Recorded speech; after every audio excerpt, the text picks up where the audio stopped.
military court at Rennes, France, where on this 8th day of September 1899, the celebrated Dreyfus Case is in its last day. The court is in recess. The judges are in chambers to make a crucial decision. Will they admit as evidence the testimony of a German agent? Captain Alfred Dreyfus stands accused of betraying the French Republic by turning over top-secret information to this agent. If the German's testimony is admitted, it is certain that Dreyfus will be acquitted. If it is not, it is equally as certain that Alfred Dreyfus will again, as he was in his first trial 5 years ago, be judged guilty of treason and returned to the heat and the hell of Devil's Island. The crowd here in the courtroom in this little town of Rennes is quietly awaiting the return of the military justices. And September 8th, 1899, Rennes, France. You are there. The last day of the infamous Dreyfus Case. Will a French military court defy an outraged world opinion and send an innocent officer back to Devil's Island? Back to the twilight of a century, when the very foundations of the French Republic tremble at Émile Zola's cry, "I accuse." All things are as they were then, except for one thing. You are there. You Are There, produced and directed by Robert Louis Cheon, is based on authentic historical fact and quotation. And now, the courtroom at Rennes, France, and John Daly. In this month-old trial. The tension is reflected in the attitude of not only the spectators, but also it's reflected on the faces and in the manner of the 150 correspondents from all over the world, from Peru to Tibet, from Siberia to Maine. About 10 minutes ago, these very same correspondents heard Maître Laborie, the brilliant defense attorney for Alfred Dreyfus, request that the court allow the testimony of the German agent, Colonel von Schwarzkopf. Here at our microphone is Maître Laborie himself and also Colonel Dupaty de Clam of the French General Staff. Maître Laborie has kindly consented to tell our American listeners why he considers Colonel von Schwarzkopf's testimony vital. Bon. Dreyfus was accused of corresponding with a German agent. He was supposed to have betrayed certain military secrets to a foreign power. That agent, the court maintains, is Colonel von Schwarzkopf. Bon.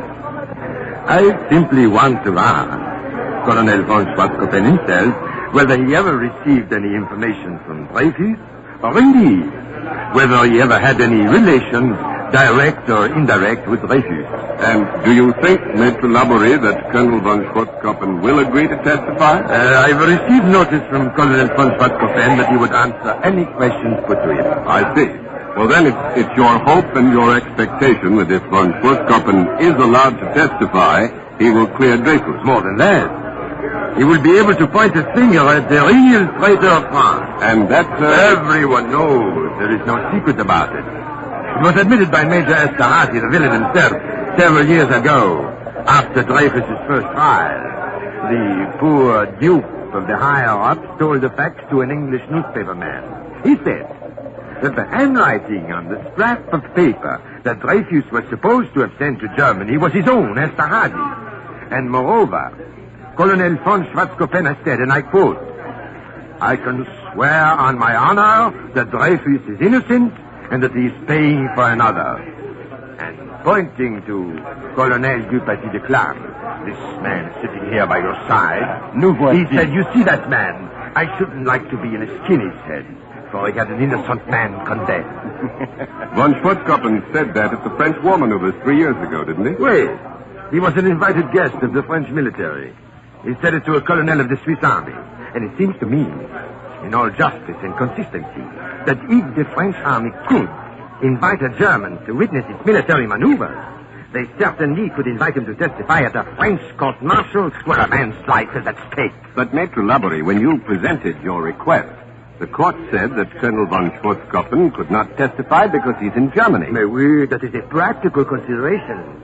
But the telegraph is also a practical invention. And if, as the good judges said, the telegraph is too public for diplomatic secrecy, let them send secret couriers. And in answer to that suggestion, as I recall it, Maître Laborie, The president of the court stated that the military code does not permit an interruption of the trial. He said, sir, that he could not suspend the trial while couriers go back and forth across Europe. The military court provides for a suspension of 48 hours. Certainly, we can risk 48 hours of the good judge's life rather than risk perpetual living death on Devil's Island for Dreyfus.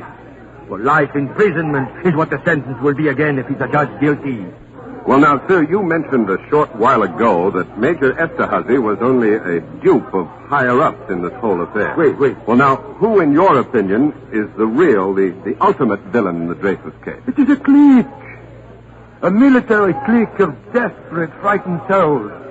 And it is a tragedy, monsieur, that they represent the army of France.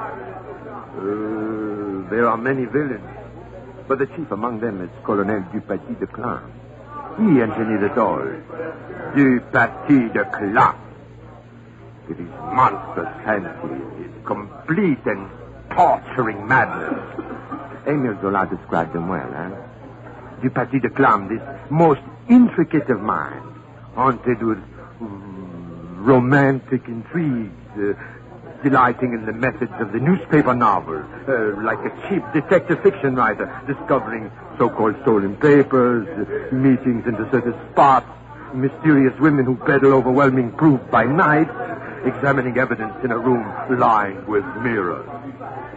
Zola was right. It is Dupaty de Clam who conceived the plan that would rid the French general staff of its only Jewish officer. Why?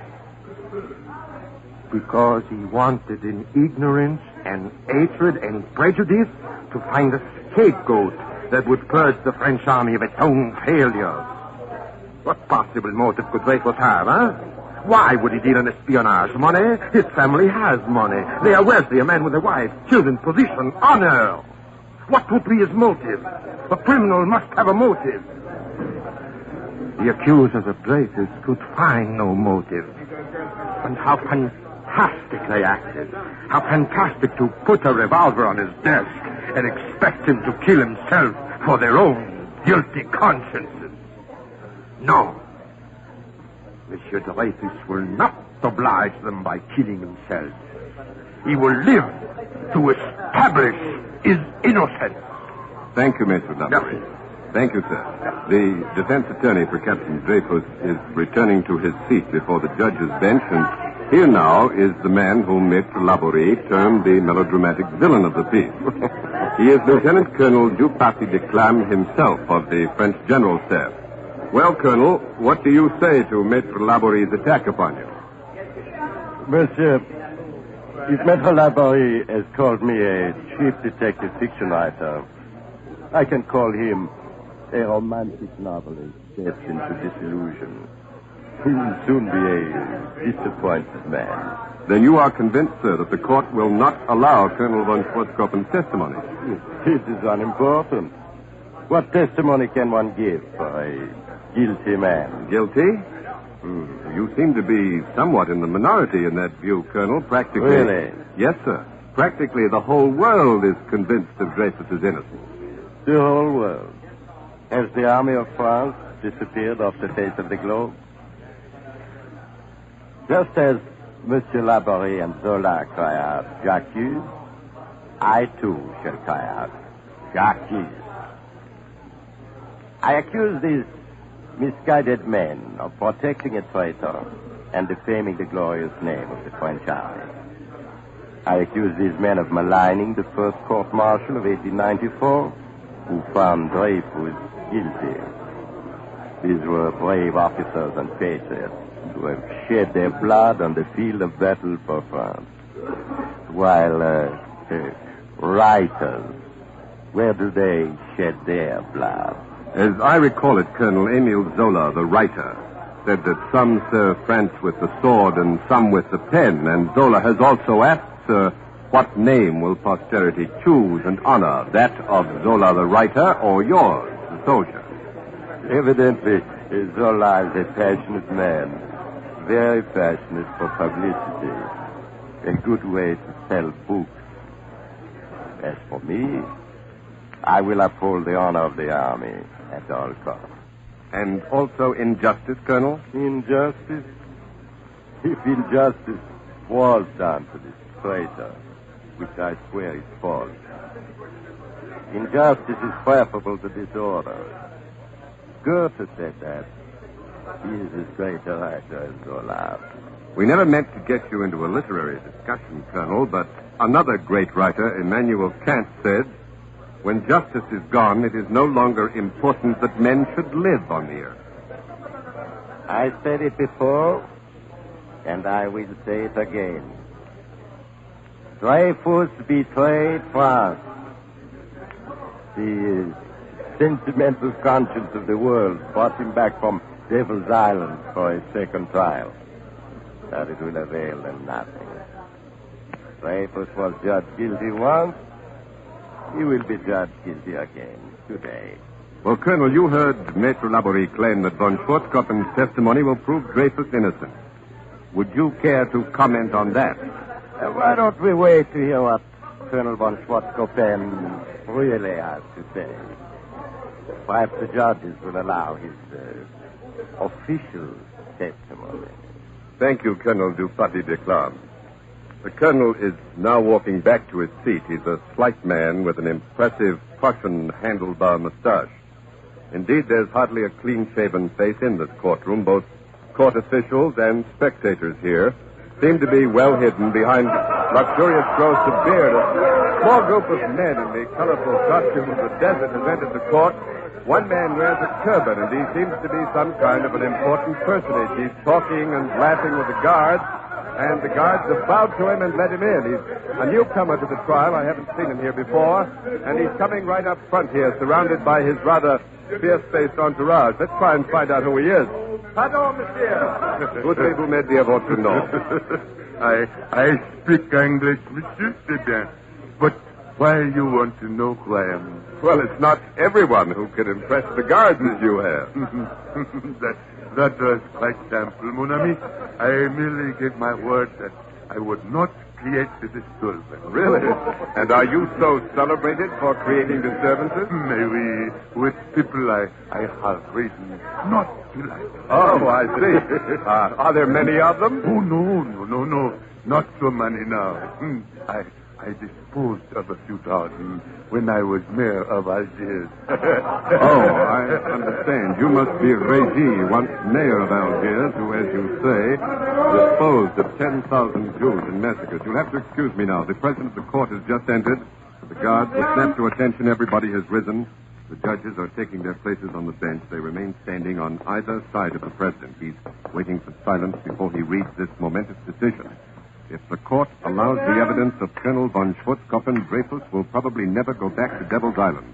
If the court refuses to allow it, Dreyfus will be doomed to dishonor and again return to the torture of the equator. The courtroom is absolutely silent now, and the president speaks. À déposer des conclusions pour que l'on accepte le témoignage du colonel Max von Schwarzkopfen, attaché militaire d'Allemagne à Paris, de 1891 à 1897. Le tribunal... J'ai tué Dreyfus! Laissez-moi passer ou je vais tuer tous! Gunshots have thrown the courtroom into turmoil. Just what has happened, we hope to know in just a minute. After the shots, the voice shouted, "I killed Dreyfus. Out of my way or I'll kill you all." I'm not sure just where that voice came from, or if Dreyfus has indeed been shot. The court is in an uproar. Men are shouting and milling about. Everyone is shouting. Women are screaming. I still can't see the man who fired. The guards have rushed to the rear of the court, and evidently they're after the assassin. I can't see Dreyfus either. There's a big mob around him, and we can't get a microphone over there. John! Yes, John. John Hollenbeck. Yes. See if you can get through to Dreyfus. Find out if he's been killed. Right, John. John Hollenbeck is fighting his way through this mob. We'll know in a moment what Dreyfus's condition is. I think there were 4 shots fired altogether. 4 shots, then a scream, and to repeat, a man shouted in French, "I killed Dreyfus. I killed Dreyfus." The police have drawn out their revolvers. They're working desperately to restore order here. They're meeting with some success now. A lane is being cleared by the guards and the police. right down the middle of the courtroom. They're clearing the way for a tall man. It's Monsieur Cornet of the Judicial Police. He's jumped up on a table, and he's shouting for order, waving his arms. It's been shot. Laborie, Dreyfus's defense attorney, not the defendant himself. Laborie has been shot. That was an official announcement from the police. Laborie, the most famous lawyer in France, has been shot by an assassin who, strangely enough, shouted that it was Dreyfus whom he had killed. Yeah, here's John Hollander. Laborie's alive, John. Laborie's alive. The bullet hit him in the fleshy part of the back, but the wound's not fatal. Where have they taken him, Don? They've taken him to an anteroom, and the doctors are taking care of him there. Did he say anything? Just after he'd been shot, he said, I may die, but Dreyfus is saved. Dreyfus is saved. Did you find out what they've decided to do about the trial, Doc? Well, Maitre Demange, Laborie's colleague, wanted to ask for a recess. I should think so. Yes, but Laborie said no. He insisted the trial go on. Here comes Demange now out of the anteroom. That's right, Don. Maitre Demange is approaching the bar. The crowd is quieting down. They're under control, although some people are still weeping and crying, Ah, les misérables, les misérables. The president of the court speaks. Que votre confrère a été blessé. Vous pouvez demander une remise de l'audience à demain. Merci, Monsieur le Président. Mais Maître Laborie préfère que l'on continue le procès. Avec votre permission, je vais prendre sa place. The court is offered to suspend for the day, but Maitre Demange says it is the wish of Laborie that the trial be resumed. He's asked for the court's ruling on the Schwarzkopf testimony, and now the president speaks again. Que seul le président de la Cour peut ordonner une commission rogatoire. Mais, d'après le code militaire, les juges composant le tribunal n'ont pas qualité pour l'ordonner. Donc, Monsieur le Président, vous incitez toujours dans The president of the court says he is the only one who can permit Schwarzkopf's testimony, and Monsieur Demange is pressing him for an answer. Un attaché militaire allemand ne peut pas être admis ici. The president of the court has just announced that he will not admit the evidence of a German attaché in a French court. The audience is on its feet, shocked, shouting out wildly and protesting. Dreyfus, the prisoner, is frozen in his chair. He appears shocked, and his face looks as if he's already been returned to the solitary and barricaded hut on Devil's Island, which he occupied for 5 long, terrible years. This refusal to allow Schwarzkopf's testimony means Dreyfus's chances are gone. It also is an affront to Imperial Germany, as Colonel von Schwarzkopf is an important figure in German intelligence. We take you now to Berlin. Ned Kalmer reporting.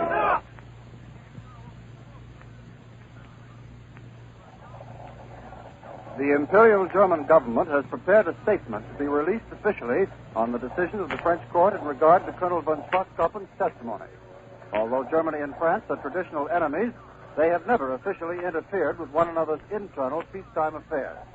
Today, however, the Imperial German government, to uphold its honor among nations as it states, goes on record before the whole world with the following announcement, I quote, "For the preservation of his own dignity and in fulfillment of a duty to humanity, the Secretary of State makes the following statement. I declare in the most positive manner that no relations or connections of any kind ever existed between the French Captain Dreyfus and any German agent." That's the end of the announcement, and that bears out Colonel von Schwarzkopf's statement, which has been barred as evidence. I return you now to John Daly in the courtroom at Rennes. The official statement which you've just heard from Berlin can have no effect upon the deliberations of this court. The court retired immediately after refusing to hear Colonel von Schwarzkopf's testimony. The opinion here in the courtroom is divided. Some observers think that the court refused to hear the testimony because it had already decided to acquit Dreyfus. Others believe that Dreyfus is doomed once again. Maitre Laborie is back. He's here in the courtroom. His wounds not as serious as we thought. He insisted on coming into the courtroom in order to hear the final verdict, was greeted by a sustained ovation when he entered. It was one of the happiest moments, by the way, of this month-old sad trial. Maitre Laborie is now sitting on a well-cushioned armchair provided by the court. Dreyfus has just stretched out his hand to Maitre Laborie. The smile of keen pleasure lights up his usually impassive features. Dreyfus, of course, is the symbol of martyrdom in this trial, but it must also be remembered that he is more than a symbol. He is a man who has suffered much, a man with a wife and children fighting for his and their honor. The judges are entering the court again. They've not been out long. The spectators have risen, and a hush falls over the court. This is the moment in which it will be determined whether the twilight of the 19th century will also see the twilight of the Republic of France, or instead the triumph of justice. Dreyfus has risen. this final critical moment, his face has again become pale and impassive. The judges are standing in their places, full military uniforms, white plume in the hat of the president of the court, black plumes in the hats of the other judges, medals, gold-striped swords, soldiers standing erect in their formal bearing, their hands unsullied in white gloves. The president is holding a white paper, and now he's reading the verdict of the century. Septembre 1899, le Conseil de guerre, ayant délibéré en secret, déclare l'accusé coupable à la majorité de 5 voix contre 2. Guilty. Dreyfus is guilty by a vote of 5-2. The audience gasped and out a long, deep O. The president cried out silence. The gendarmes are closing in on the spectators, and now the president continues. Le tribunal condamne Alfred Dreyfus à la peine de 10 ans de travaux forcés. 10 years. The original sentence has been cut from 5 to 10 years. Je vous préviens, pas de manifestation, sortez paisiblement. The reading of the verdict is finished. The judges are leaving the court. The gendarmes are pressing the spectators, and no one is uttering a sound, because the president of the court ordered that there be no demonstrations, no outcries of any kind whatsoever. The court is being cleared quietly and quickly. Dreyfus was immediately surrounded by the guards and taken out of the room, and the atmosphere of this court now is like a tomb. The original sentence of life imprisonment was unanimous, but this time it has been cut to 10 years, and 2 of the judges, as you noted, dissented. In a sense, this may be said to represent some measure of triumph, but still, a human being, innocent in the eyes of the world, must now spend 10 more years of degradation and isolation in a guarded hut on Devil's Island, separated from his wife, his 2 children, and his home. Messages of protest are already beginning to pour into the news headquarters here in Rennes. And so for a report on world reaction, we take you now to Don Hollenbeck, who has gone back to news headquarters. Before we give reports on the reaction from overseas, authorities have so far failed to capture or identify the assassin who apparently was trying to kill Dreyfus but shot Mayor Laborie instead. Observers are speculating as to whether the shooting was the work of a fanatic or if it was a far-reaching and well-thought-out plot on the part of the military to end the case by assassination of the prisoner. And now for what the world thinks of it all. Telegrams are pouring in from all over the globe denouncing the verdict, denouncing it as a monstrous defiance of conscience and reason. There's a telegram from the Italian actress Eleonora Duse, one from the GAR in Nebraska, another from the Protestant Episcopal Church in the United States. Emile Zola has wired Maître Laborie the following statement, and I quote, "Henceforth count me as a most determined partisan for a vigorous fight, and no mercy to the foe when we have him down. From this day I re-enter the arena, never again to leave it." That's Emile Zola's statement. There are protests from businessmen in America, England, Russia, Turkey, Hungary, Austria, and Germany. They threaten to withdraw their exhibits from the forthcoming Paris Exposition of a Century of Progress. And now for comments in other parts of the world, we switch you first to New York. Douglas Edwards reporting. Here in New York, we're having violent protest demonstrations, and reports of more protests are coming in from all over the United States. The sight of a handsome French officer on Broadway in front of the Criterion Theater had created a riot. Men cried out, "Shame on France," and "Long live Dreyfus." Mark Twain, the famous author, has offered to help the Dreyfus family in any way he can. The Old Plymouth Church in Brooklyn has followed its time-honored custom of taking definite action on all public questions. It's crowded to the doors.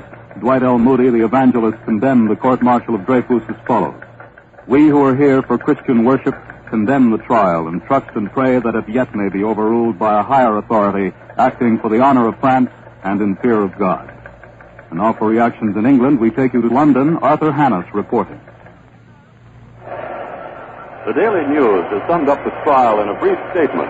I quote, "It is no longer Dreyfus, but France herself that is on trial." And the Times, normally a conservative newspaper, burned its pages with this editorial comment: "We do not hesitate to pronounce the Dreyfus trial as the grossest and most appalling prostitution of justice the world has witnessed in modern times. All outrageous scandals in history pale into insignificance beside the crowning scandal of the verdict." Just a moment. I've just been advised that our correspondent Ken Roberts in Carpentras, France, has succeeded in arranging an exclusive interview with the wife of the condemned man, Madame Lucy Dreyfus. I switch you now to Carpentras and Ken Roberts. The town of Carpentras is an old walled city that was once the residence of Pope Clement V. Madame Dreyfus and I are in the home of a friend of her husband's family. Madame Dreyfus, why are you here in Carpentras? Because it was here that I expected to shelter my husband should he have been liberated. The people here are not the victims of prejudice. They do not hate. I see. Madame Dreyfus, may I ask why you are not at Rennes with your husband? I was at Rennes. But at Rennes, Alfred feared for my life. He told me to take the children here. He did not want them at Rennes to see a dishonorable spectacle. And now that your husband has been found guilty again, what will you do, Madame Dreyfus? I will do what I promised to do when he was first unjustly convicted 5 years ago. I will devote my life to proving that he is innocent. Well, is it true, Madame Dreyfus, that you made a pact with your husband that if he fights to live in spite of the tortures of Devil's Island, you will fight to liberate him? Yes, that is true. He could have easily committed suicide on Devil's Island by taking off his hat and baring his head to the sun for only 10 minutes. It was torture to remain alive. 5 years in solitary confinement. And when the false rumors spread in France that an American rescue ship was off Devil's Island, they punished my husband by keeping an armed guard constantly in his cell, day and night, pointing a pistol at him, hoping he would make a move so they could have an excuse for killing him. The world knows, Madame Dreyfus, that it was your love and your devotion to your husband's cause that kept him alive. He needed more than that. He asked me to send him English books to keep his tortured mind occupied. That is how he learned English. And me, too, I read them also. Do you plan an appeal, Madame Dreyfus? Yes, immediately. Maître Laborie, I am so glad he was not hurt. He is a great man. He will leave for Paris at once. And for my part, I will devote my life to reaching every wife and mother. I will move the hearts of every wife and mother of the world. For every wife and mother of the world would fight so that their husbands, their sons, shall not suffer injustice. I will tell all... This is John Daly at News Headquarters in Rennes. We have interrupted Madame Dreyfus to bring you a bulletin. Captain Dreyfus has been pardoned. I'll repeat that. Captain Dreyfus has been pardoned. The President of France has just announced that due to extenuating circumstances, Captain Alfred Dreyfus has been pardoned in principle.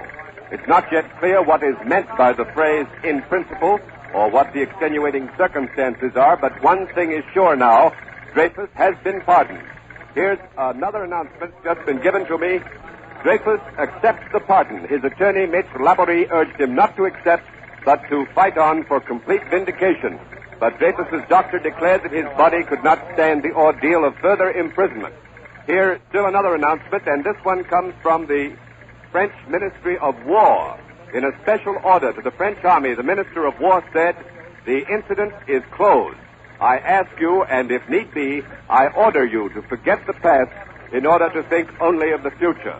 I cry heartily, Vive l'Armée. The Army belongs to no party but only to France, and I repeat, the incident is closed.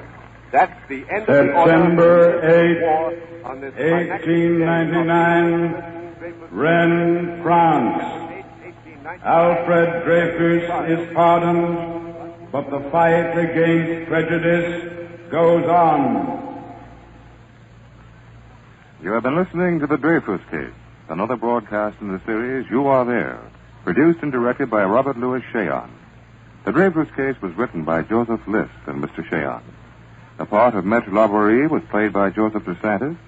Maurice Tarplin was Colonel Dupaty de Clam. Charlotte Holland was Madame Dreyfus. Also in the cast were Juano Hernandez, Tonio Selbert, and Guy Sorrell. The Dreyfus Case was broadcast originally by CBS, the Columbia Broadcasting System, and rebroadcast for our men and women in the armed services in our series, You Are There.